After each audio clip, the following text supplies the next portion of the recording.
വളരെ അഭിമാനത്തോടെ ഞാൻ പ്രസൻറ്റ് ചെയ്യുന്ന ഒരു മിനി വ്ളോഗാണിത്. സൗഹൃദ ഗംഗ 2025. ഇത് ഡോക്ടർ ഗംഗാധരൻ സർ സംഘടിപ്പിക്കുന്ന കൊച്ചിൻ ക്യാൻസർ സൊസൈറ്റിയുടെ ഒരു പ്രോഗ്രാമാണ്.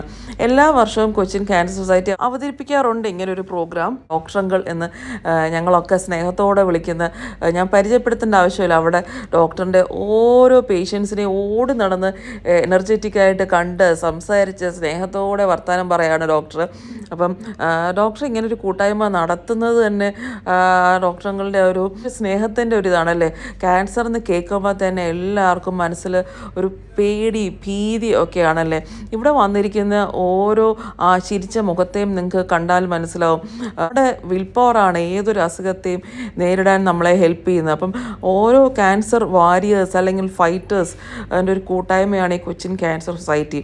അപ്പം അവിടെ വന്നിരിക്കുന്ന പ്രോഗ്രാം പ്രസൻറ്റ് ചെയ്യുന്ന ഓരോരുത്തരും ആ വിൽ പവർ കൊണ്ട് തന്നെ ഡാൻസ് പാട്ട് ഒക്കെ അവതരിപ്പിക്കുകയാണ്. അല്ലാതെ ഇപ്പം ട്രീറ്റ്മെൻറ്റൊക്കെ നേരിട്ട് നടത്തുന്നവരാണെങ്കിൽ അവർക്ക് ഈ പ്രോഗ്രാമൊക്കെ കാണുമ്പോൾ മൈൻഡിനൊരു റിലീഫാണ്. കുറേ നാൾ പുറത്തിറങ്ങാതിരുന്നിട്ട് ഇതൊക്കെ കാണുമ്പോഴത്തേക്കും മൈൻഡ് ഭയങ്കരമായിട്ടൊന്ന് റിലീവ്ഡ് ആവും.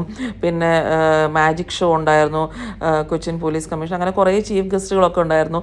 ഇത് അക്ഷരമാല എന്ന് പറഞ്ഞ ഡോക്ടറിൻ്റെ ഒരു ബുക്ക് പബ്ലിക്കേഷനാണ്. ഒത്തിരി ഒരു വലിയൊരു കൂട്ടായ്മയാണ് കേട്ടോ അത്. ഞാനൊരു ക്യാൻസർ സർവൈവറാണ്. ആ ഒരു നിലയ്ക്ക് ഞാനൊരു 6 months കൂടുമ്പോൾ ഡോക്ടറിൻ്റെ അടുത്ത് റിവ്യൂവിന് പോകുന്നതാണ്. അപ്പം അത് നമുക്ക് മനസ്സിലാവും ആ ഒരു വേദന. മാലിഗ്നൻസി എന്നല്ല, ഏതൊരു അസുഖം നേരിടുന്ന ഒരാളാണെങ്കിലും എനിക്ക് പറയാനുള്ളത് നമ്മുടെ മനസ്സിൻ്റെ വിൽ പവർ അല്ലെങ്കിൽ ശക്തിയാണ് ഏറ്റവും വലുത്.